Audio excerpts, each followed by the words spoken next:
What if you were heading to your dream job and everything was lined up and moving perfectly in your favor?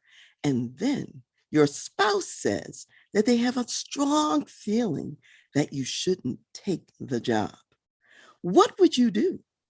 My guests today face this very dilemma. Stay tuned to hear their story. Let me tell you a little bit more about my guest. Nikita and Rafael Ortiz are both Air Force veterans and met while stationed in England. They've been married almost 30 years and have two children, Rafael Jr., 27, and Nayana, 26. Nikita has over 22 years experience in corporate management, recruiting, and human resources. Rafael has 24 years experience in information technology, where he's worked for Fortune 500 and local government organizations. Their passion to build community has led them to serve in church leadership positions and various nonprofit organizations. Nikita currently volunteers for Maternity House that provides temporary housing and support services to expectant teenage mothers. Most recently, Rafael served as national co-captain and director of marketing for Black Men Run, a national organization with a mission of improving the health and wellness of African American men. They live an active, healthy lifestyle and enjoy live music and traveling. So thank you for being here, Rafael and Nikita. Welcome to the Voice of Leadership and to Dr. Karen Speaks Leadership. Thank you for having us, Dr. Karen. I am delighted to have you here with me today. And the reason I really wanted you to be on the show today is that a little bit earlier this year, we were speaking together as a foursome. My husband was with us. You guys were there. We were in Dallas. And you just told an amazing story about your career opportunities and how God intervened.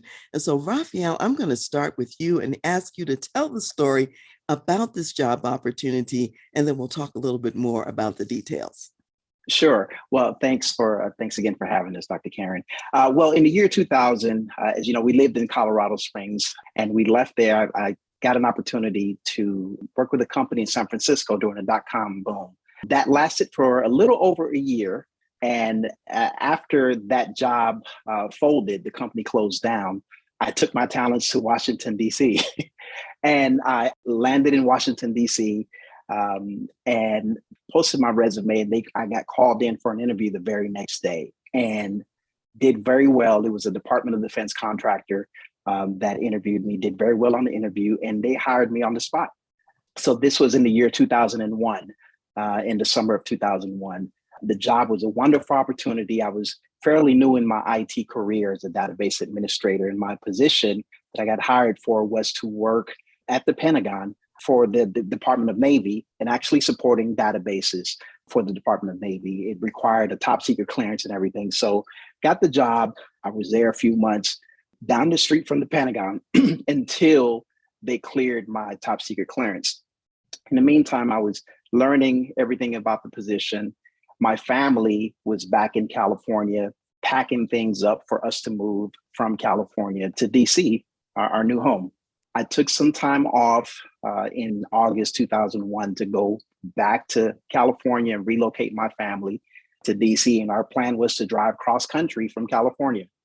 We made a pit stop in Phoenix to visit my family. My dad and my sisters, aunts and uncles, they all lived in Phoenix. And we stayed a few days to visit with them. And the plan was to go immediately from Phoenix to Washington, D.C. And we just felt so comfortable and so good around my family that my wife suggested a crazy idea. She said, hey, instead of going to D.C., why don't we just stay here with your family in Phoenix? And to me, it was ludicrous because I had a wonderful opportunity, a new job, working at the Pentagon with top secret clearance. And I just thought that, we were set, making good money.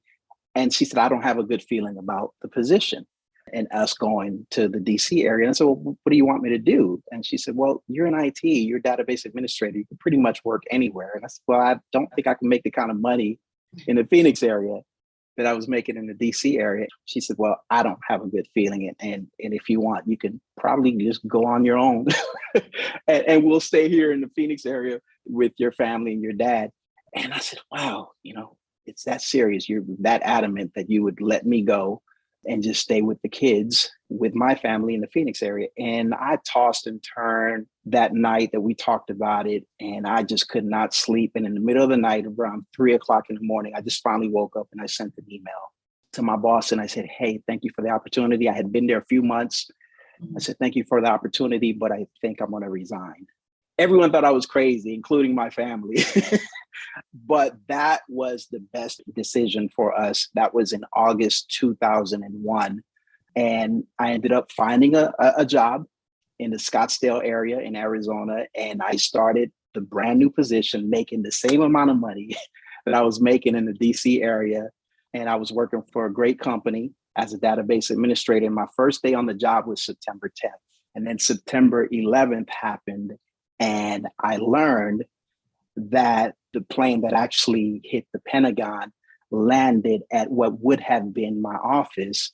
And it actually killed a few of my coworkers that I had interviewed with and I would have been working with. So the likelihood of me being there was great, because while I was in Arizona, received a call from my boss and saying, hey, we're finalizing your clearance. So when you get back to the DC area, you're going to move from the Pentagon City office into the Pentagon and start working, because you'll be cleared by then. But what I thought was a great opportunity probably would have ended my life. And it was actually my wife who had a feeling deep down that, it was not the right opportunity for us. And she's the one that, suggested that I resign, and which I did. And I like to believe that that act of faith saved my life. And because of that, that's where we are today. That was a position that I thought was certainly for me, but it turned out not to be the right decision. To me, Rafael, this is just an amazing story, because at the time when it looked like all green lights, all the doors are open, you're moving forward in the direction that you want to be in and that you want to go. And then all of a sudden, for no apparent reason, Nikita gets this feeling that this isn't for us. And so much so, she said, you could go, but we're not going. People don't know you, but I'll say this. That's not like Nikita to say you go and we not go. So Nikita, I'm going to turn to you. What was it that was in your spirit? What was revealed to you? And how hard was it to bring this up to Rafael? I was so excited about everything. And we were going to make that transition. And Ralph's dad had this huge house. We were still looking for housing in that area. So I said, hey, let us just go out there and spend some time with him. That would be in transition. And then you'll have more time as we're looking to get a home. And when we got there, we again still excited about everything. And then something just came over me. It came over me. It wasn't fear of moving, because we love traveling and moving, but I totally can't put my hand on it. But something came over me to whereas I had to tell him this was not going to be the move for us. And I, asked myself, how are you going to tell him that?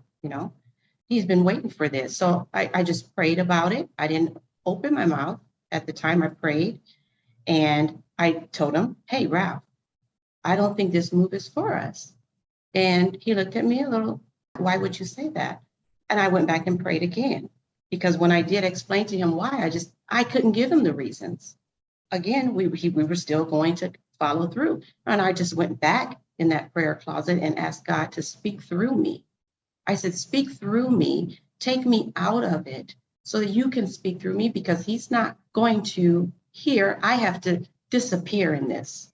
And so going back and praying and asking God, please speak through me, because there was just this convicting feeling I had. And I did say those things. I said, because I explained to him again, and I said, well, if you go, we won't go.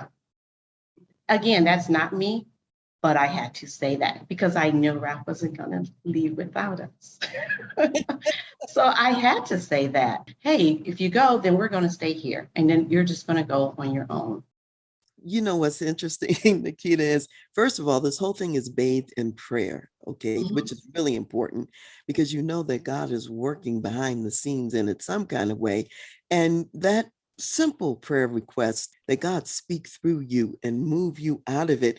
And God knows what language we each speak and how to get our attention, so to speak. And so when you said you go and we're not going, clearly that's so different from how you normally operate, and it would punctuate the seriousness of this message.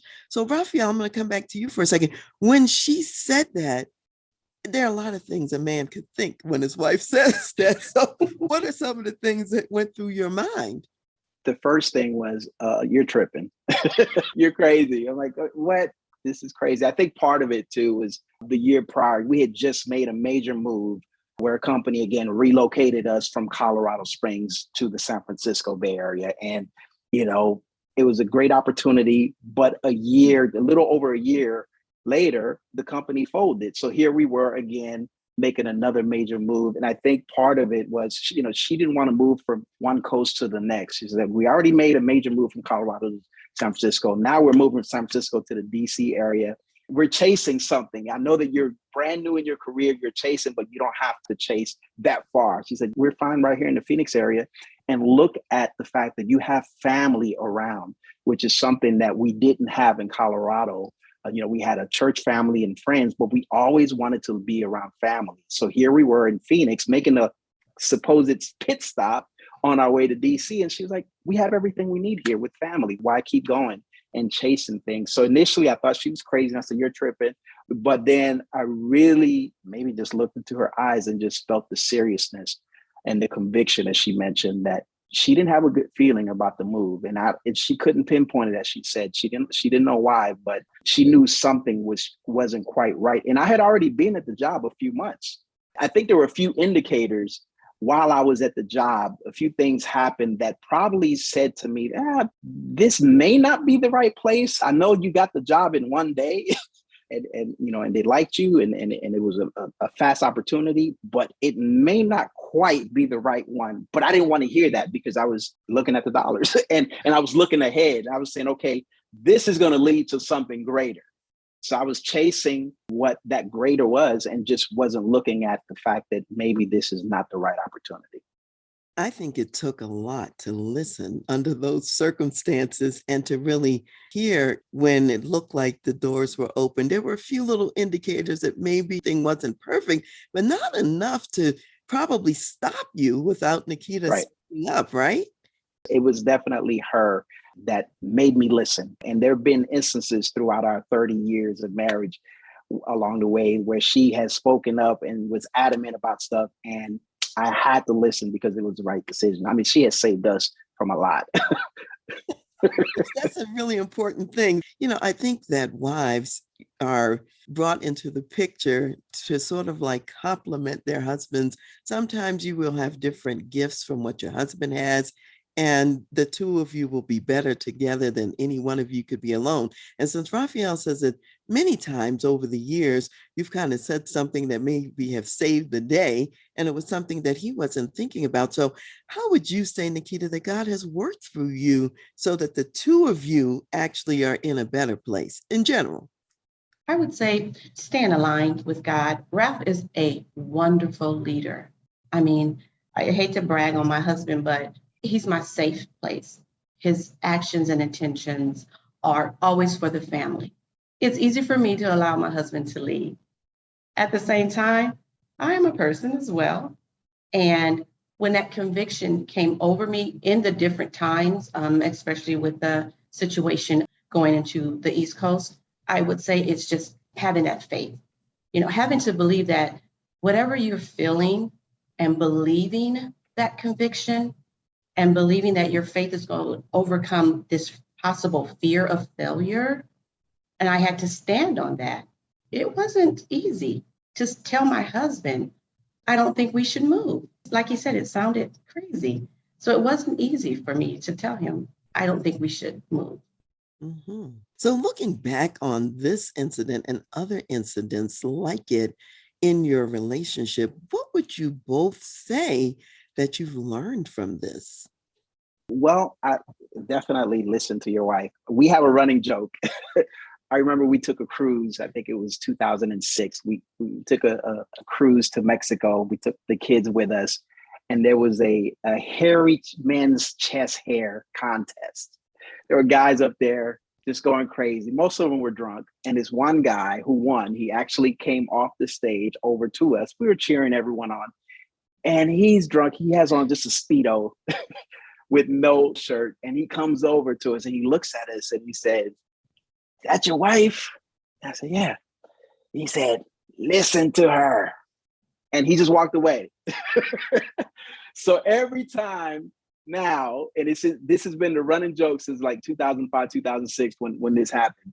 Every time she's telling me something and I don't want to listen, she always puts on that man's voice and she acts drunk, "Listen to her." And it just, something clicks and be like, you know what, you're right. I need to listen to you. So that's just how it's been. I trust my wife. The thing that we have to remember, and I tell this to any married couple, you have to remember that you should have your spouse's best interest at heart.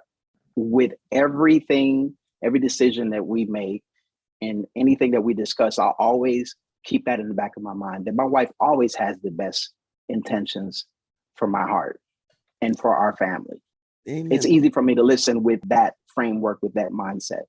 Absolutely. Nikita, what would you say you learned through all I this? said some of the lessons I learned is because I would say leaning on God. When it comes to those big decisions, instead of just having an opinion about things, learning to trust, to lean on God, to believe, and then to speak when He wants me to speak to my husband. I love jokes. We always cracking jokes and laughing and so forth. And, Raph, he has understood when I'm serious and I really want to talk to him about something. He trusts my actions because I think he believes that I'm going to definitely walk in that space with God and vice versa. And that just has kept us as a team. Amen. I love that. Kept you as a team.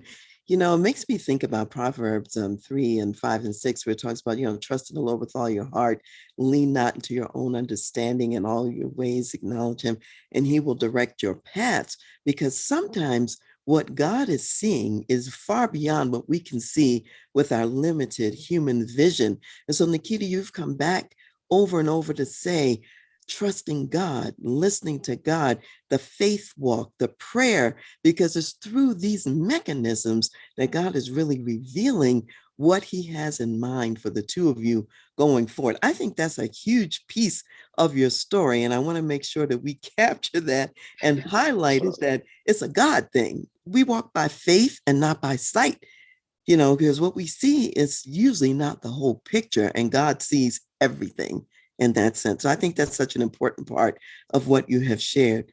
So tell us a little bit about your relationship in general, your marriage over the years. How did you meet? And what are some of the other ways that you believe that the two of you complement each other? Well, give me a second to think about it. I'll let Ralph go first. Well, okay. So we met in England overseas. We were stationed in the military, in the Air Force at RAF Bentwaters, and we actually worked together at the dental clinic. We were both dental hygienists and dental assistants, and we were friends early on. She was dating someone at the time, and I was new to the Air Force. She had already been in England for over a year, so she knew the lay of the land. And I was the new guy, and I would ask her questions about everything from, hey, the girls here on base, to where do we go? What do we do? And we just hit it off as great friends initially. And then, over time, we started dating. And here we are together now, 32 years, married almost 30 years. We try to keep our marriage vibrant by having fun and just continuing to date. We make it a point to court one another still. I take her out to eat. I'm still opening the doors for her and, try to be a gentleman as much as possible. That friendship, what started out as friendship, has continued throughout our marriage. And even the rocky parts of our marriage, I always remember, that's your friend, that's your best friend. And I never want to lose my best friend. And that's what keeps the flames lit and keeps our marriage going. I love that. So, Nikita, what would you add? And I would add also just having those hard conversations.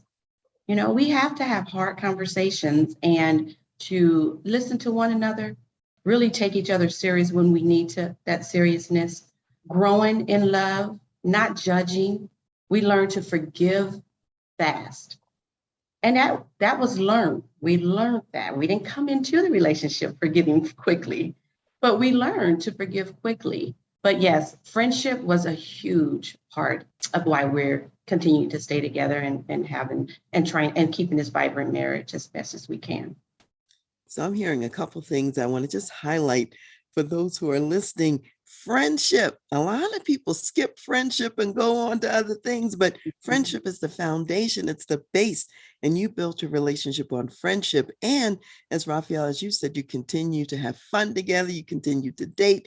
You really are valuing each other even 30 plus years later in that sense, rather than taking anything for granted. And then Nikita, you said it's not all fun and games. We got to talk about the tough stuff too and get through that. And because you have the base of friendship, I would imagine too, it's easier to have some of those tough conversations and to forgive fast when you need to. So, I mean, those are marriage success strategies right there. So I want to say that right now. I know that both of you over the years, you've had careers doing different things along the way. Let's talk a little bit about your work histories and specifically how you've seen yourself integrating your faith with your work. Talk a little bit about how that's manifested or played out in your lives. Okay. So when I was in the Air Force, I was a dental assistant and I loved it. And I got out of the Air Force, I went into expanded dentistry because I wanted to stay into that for a little bit.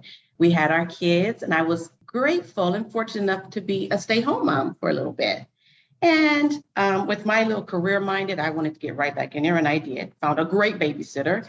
So I was right back into work. So I did maybe about 15 years of regional direct and director and training in corporate management, sales, and as well as recruiting. Now I'm an HR recruiter. I feel like I just fit right into that, just being very ethical, which is part of my leadership skills, being authentic, which is part of my leadership skills again.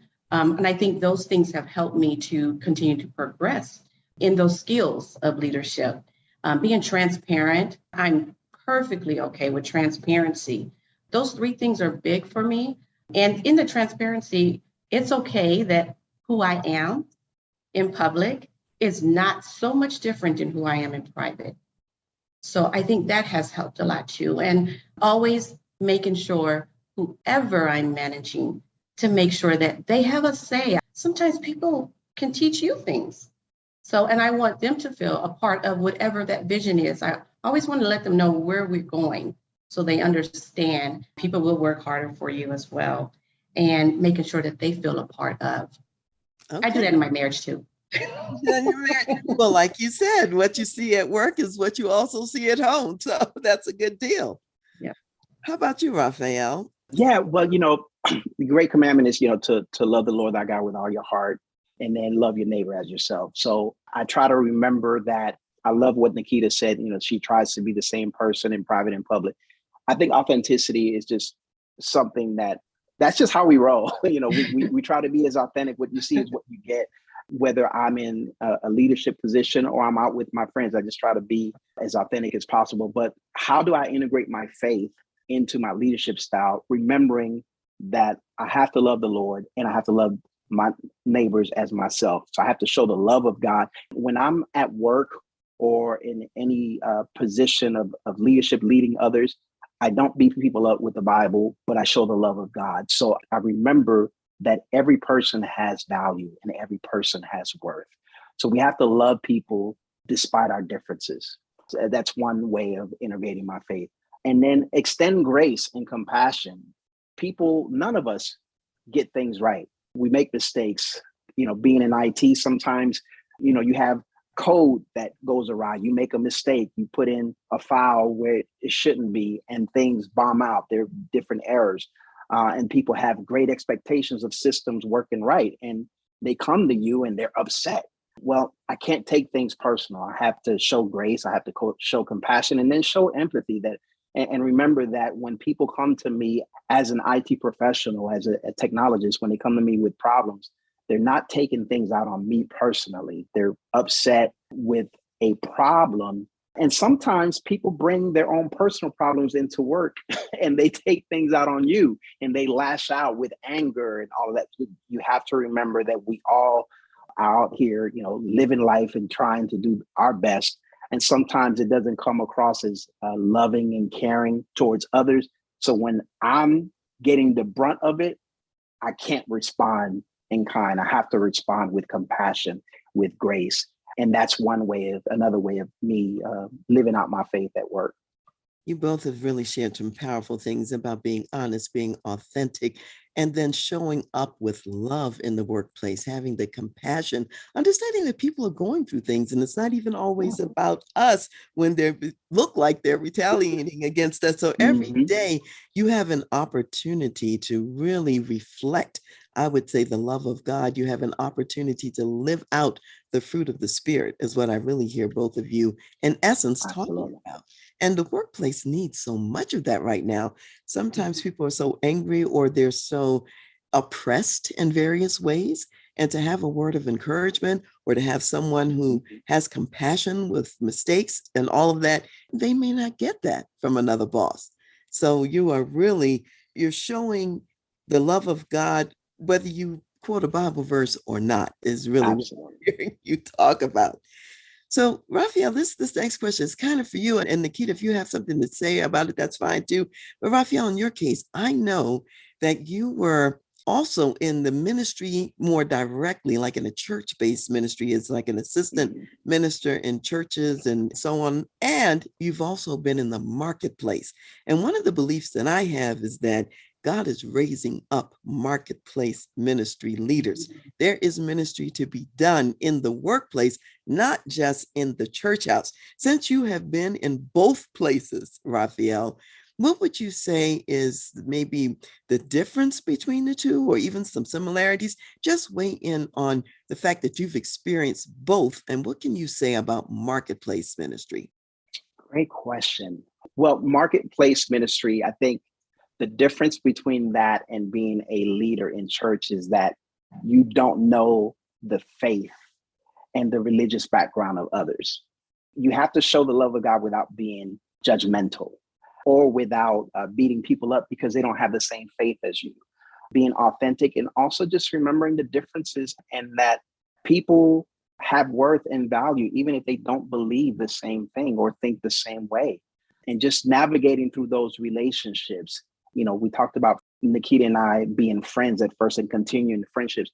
I think in order to be successful, you have to somehow be friends with those people that you are interacting with in the marketplace, have something in common. So I'll give you a great example. I'm always trying to find something to connect with everyone that I meet.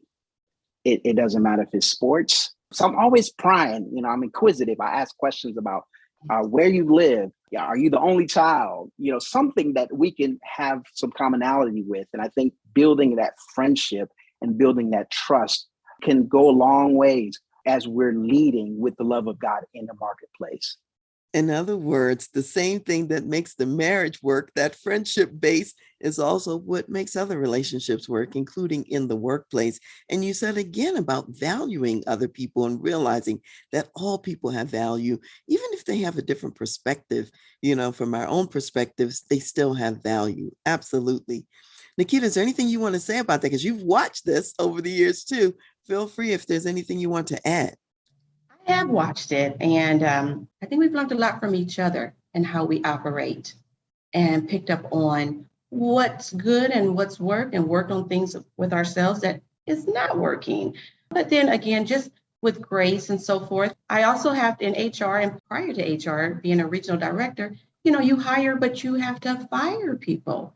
And I learned to do that, giving grace, where people actually felt respected and felt like, you know what, it's probably time for me to leave because I am not doing this, or I'm not a good fit here.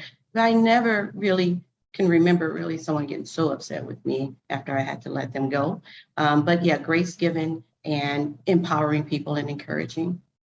I love that, because what we're saying is that even in the tough roles, in the workplace, because of the commitments that we have as people of faith, we do that even better than some other people might do it. Really honoring and respecting the people and encouraging them, because there is a place where they may fit better and might be better suited to their gifts and their callings and so on. And acknowledging that rather than say, you've just been a dirt ball here, so you're a dirt ball, period. I mean, that's not the way to look at it, because every one of us that God has created is a wonderful person. May not be a wonderful fit here, but that doesn't mean that you're not wonderful somewhere else. So thank you, Nikita, for saying that, because I think that's really an important aspect of what we have an opportunity to do every day in the workplace, to give people hope, to give them that grace of God, if you will. Now, I know that the two of you also have some guiding principles about how you lead your life. So tell us about those guiding principles. What are they, and how do you use them on a daily basis? I like to name things in a way that they're easy for me to remember. So our guiding principles are all start with the letter F. So faith, family, friendships, fitness, and fun. Those are the things that we live by. Faith, obviously, guides everything that we do. I believe, my wife has a closer relationship to God than anybody I know. So we just try to make sure that we're connected to God and his spirit and just listen to his leading. Our family comes first. It's easy, particularly in church. We've worked in church for such a long time. And I don't know where this concept of, God first, then others, then you came from. That's crazy, because if you're not taking care of yourself and your family, you're no good for anyone else. So I try to remember that, yes, God is first, but then my family needs to be, right after that. I don't put others before my family. So faith is first, then my family. I want to make sure that my wife and my children are taken care of. Thirdly, friendships. We value friendships, and we make sure that we have healthy friendships. So we have friends that we travel with. We have friends that we do business with. Every friendship that we have, I think, needs to be reciprocal. There were times where we had friends or people that we thought were friends, but they were just really pulling from us too much and not giving back and replenishing. So we're very discerning about the type of friends that we keep around. Fitness, I think it's important. Our bodies are the temple of God. So we have to take care of them. So fitness is a big part of our life. So I'm into endurance sports. Cycling and running. And Nikita just bought a brand new road bike that I've been trying to get her for the last 10 years. So now we're both cyclists together. So, we incorporate fitness, and, we're part of run clubs, and we go to the gym together and try to stay healthy. And I think that's a biblical principle. I think it was in 1 John. I can't remember the exact scripture, but it says, I want you to prosper and be in good health. So I think by us staying healthy, staying fit, I think it's a spiritual act of worship to God. So that's one of our principles. And then lastly, we've been saying that we have fun. We laugh a lot. We take trips together. We go to different events to just keep the marriage flowing and vibrant and just fun-filled.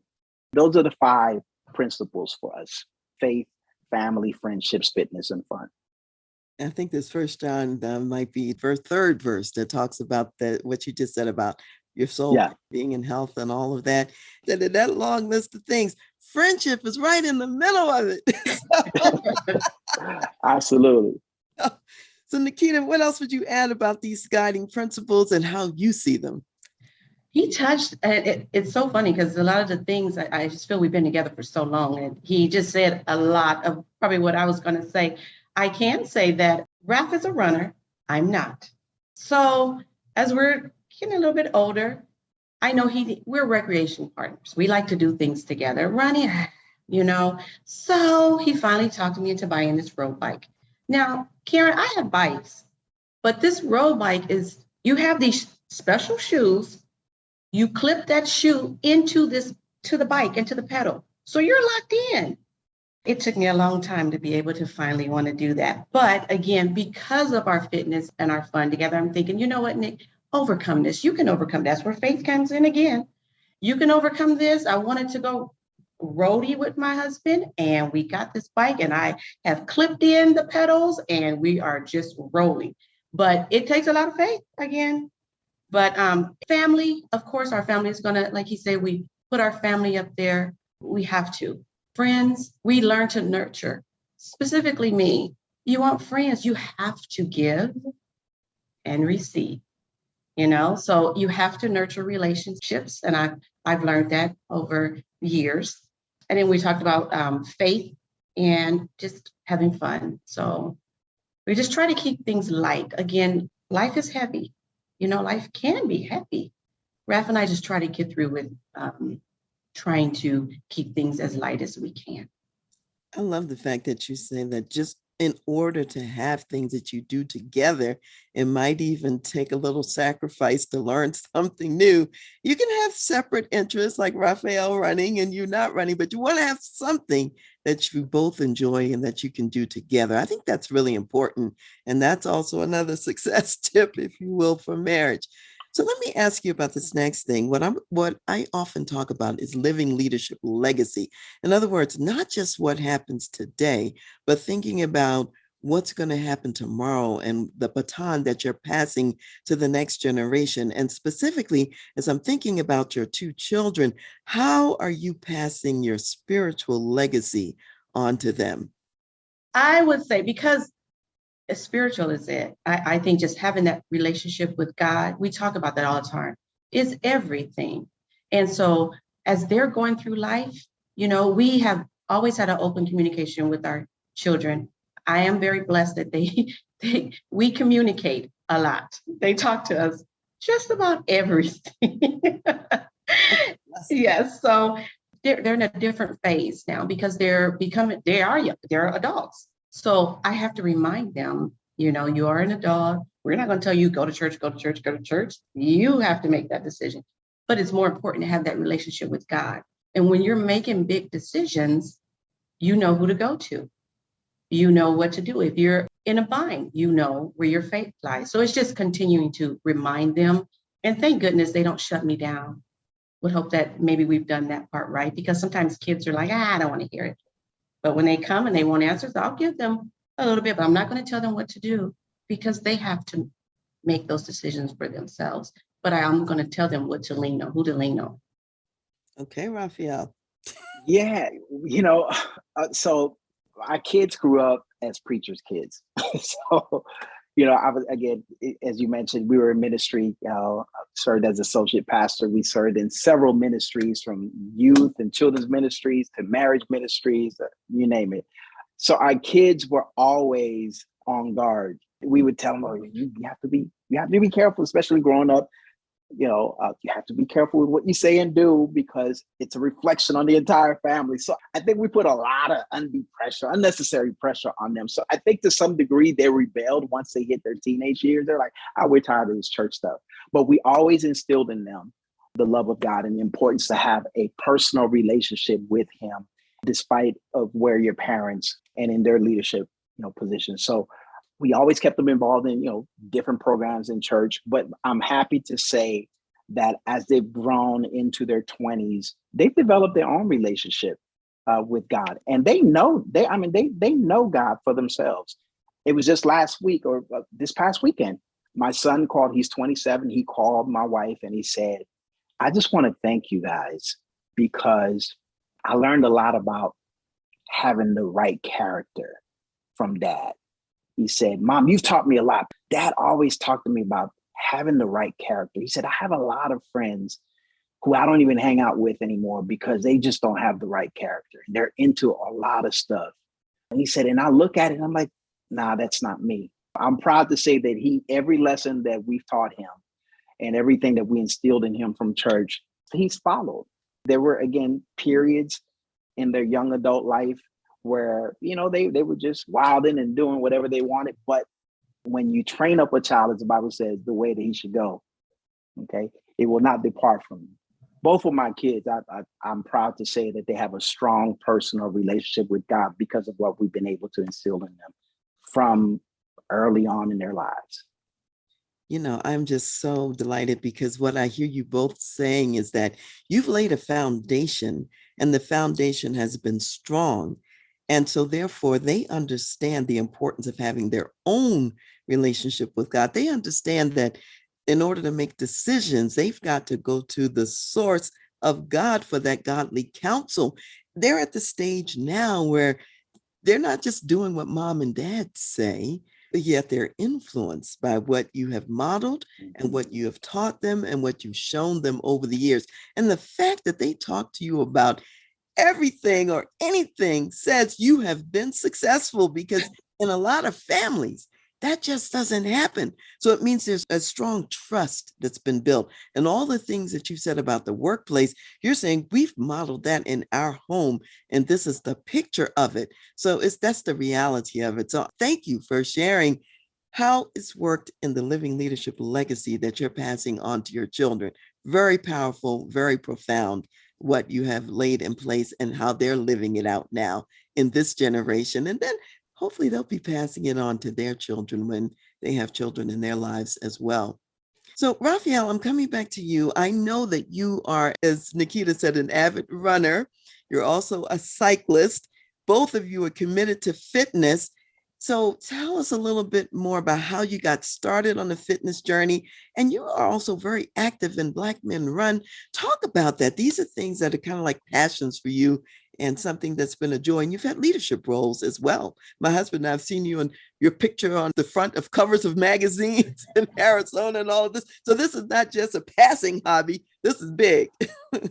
Yeah, when I turned 40, that's when I had a wake-up call. It seemed like there were so many artists or sports figures that were dying at a young age. And when I turned 40, I just looked at the list of everyone that died between 40 and 42 that were big in their industries. And I said, you know what? I want to live as long as I can, so I need to get my health together. I ran track in high school. Then, of course, we got married. I had kids. My kids always ran track from the age 5 all the way up till they graduated from high school. Always be around the track, and I would play around with running every now and then, but I was not healthy and active, not until I turned 40. So 10 years ago, I picked up running and cycling. We happened to move into a neighborhood where everyone seemed like was a runner and cyclist, and I didn't want to be the odd man out. So I bought a bike and I started running, and it was around the time where our marriage just wasn't that great. I just wasn't healthy. I didn't like who I was.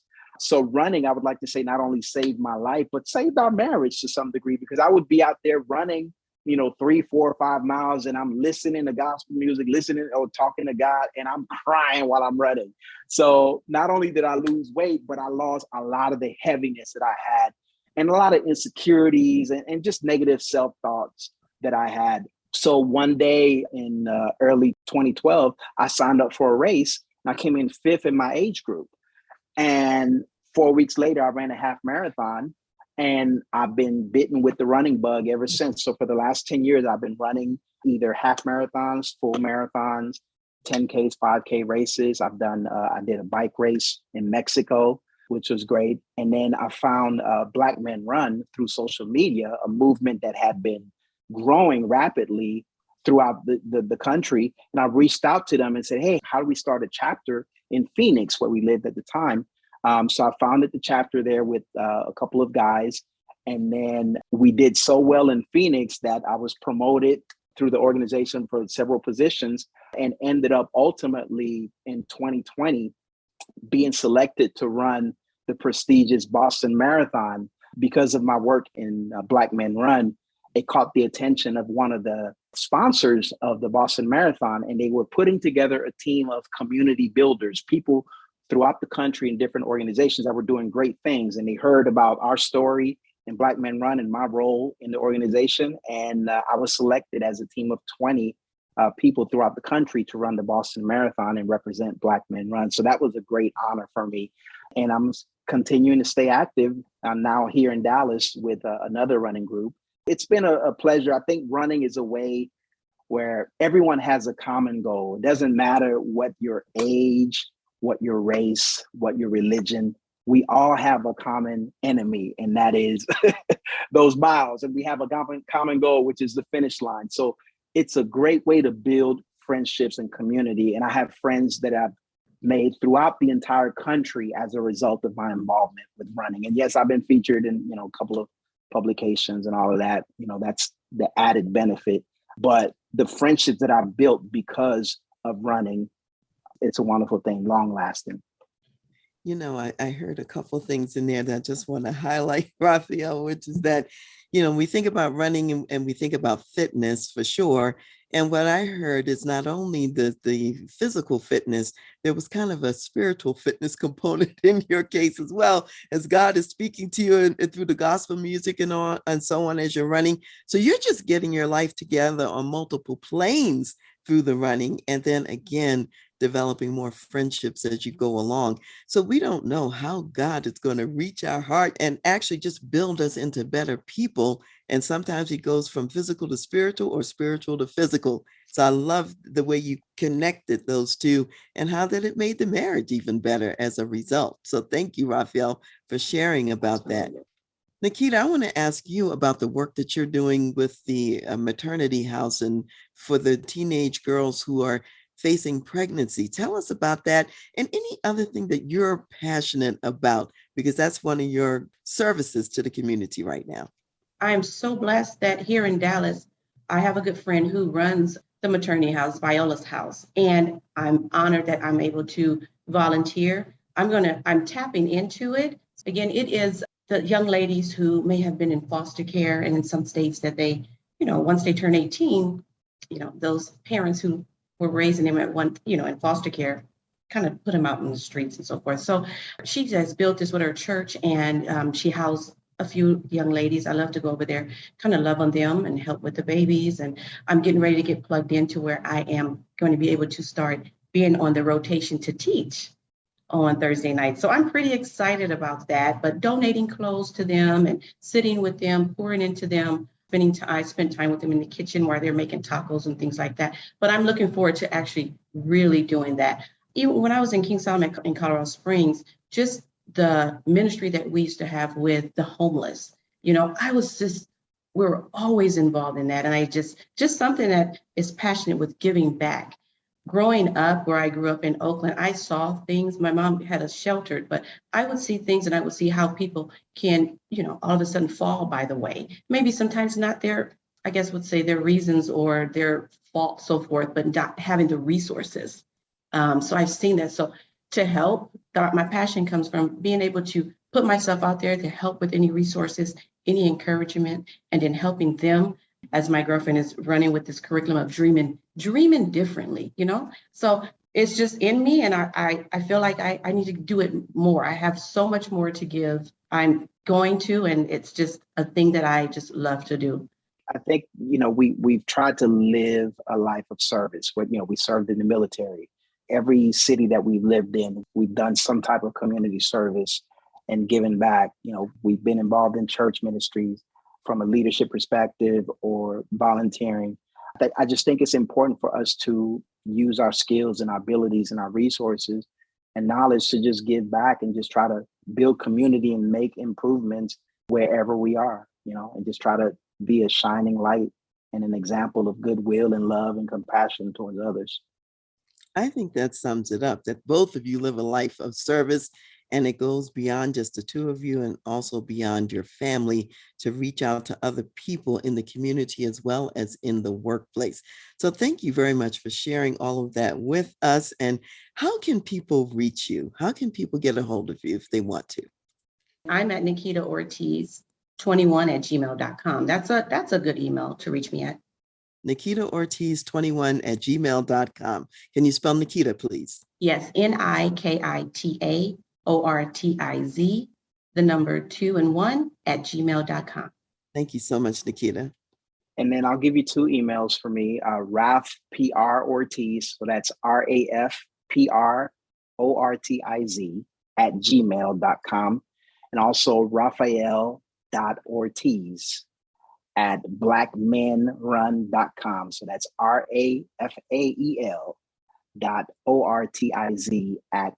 BLACKMENRUN.com, blackmenrun.com.